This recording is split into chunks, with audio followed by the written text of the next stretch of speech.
WA Premier Mark McGowan says he wants the Prime Minister to consider bringing Australia's national cabinet to China in an attempt to build relations between the two nations.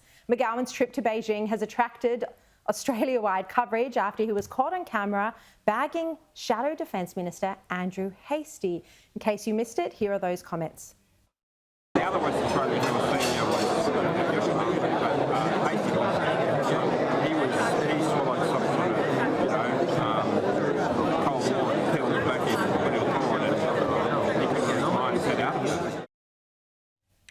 Joining me now to discuss this and all the day's top stories is Sky News host and Associate Editor at the Australian newspaper, Jenna Clarke. Jenna, great to see you. Look, those controversial remarks, Andrew Hastie returned fire, but now Mark McGowan, he hasn't been very apologetic at all, and he's now suggesting that the National Cabinet be held in Beijing. What do you think about this suggestion? Yeah, Sharri, it's been an extraordinary 48 hours when it comes to all things West Australian and Australian politics.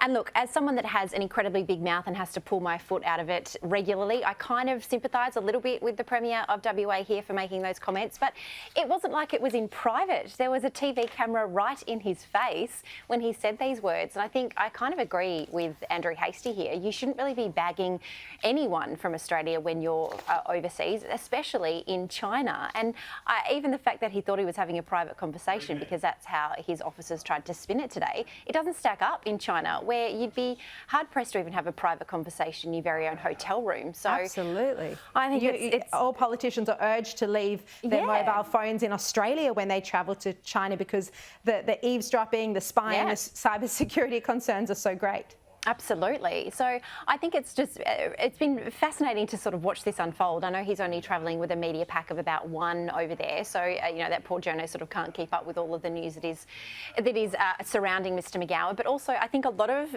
journalists woke up this morning reading those comments that Mr McGowan was encouraging the Prime Minister to bring National Cabinet to Beijing and travel to the Chinese provinces. A lot of people thought it was satire, and rightly so, because it's just bizarre. And I understand the relationship, specifically the trade relationship that Western Australia has with China. It's so very close, and given Rio Tinto's crazy results that we saw today, it's expanded 16% on top of what that was already forecast with iron ore and things like that. But one thing that I always come back to is what Madeleine King, now the Resources Minister, she has such a depth of experience working within the Asia region, specifically with trade. She's always been calling for a diversity in our trade agreements and our trade relationships.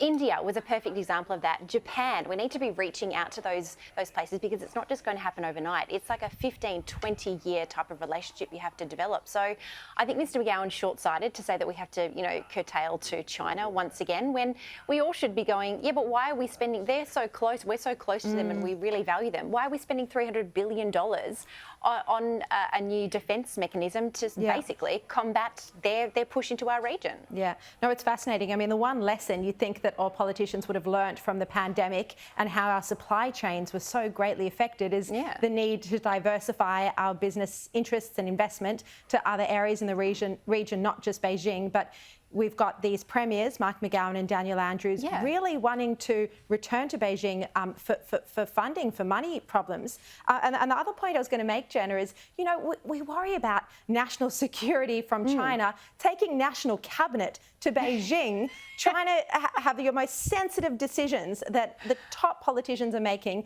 and, you want them kept confidential. Gosh, you wouldn't take it to Beijing. I mean, the politicians leave their mobile phones outside cabinet when they're in Canberra as it is. Exactly. And also, on top of that, is why haven't, Daniel Andrews, and I know Andrew Bolt has prosecuted this so very well on Sky News, Cheng Lei is still languishing in detention in China somewhere. We haven't had an update. Why isn't McGowan also broaching that subject when he's there?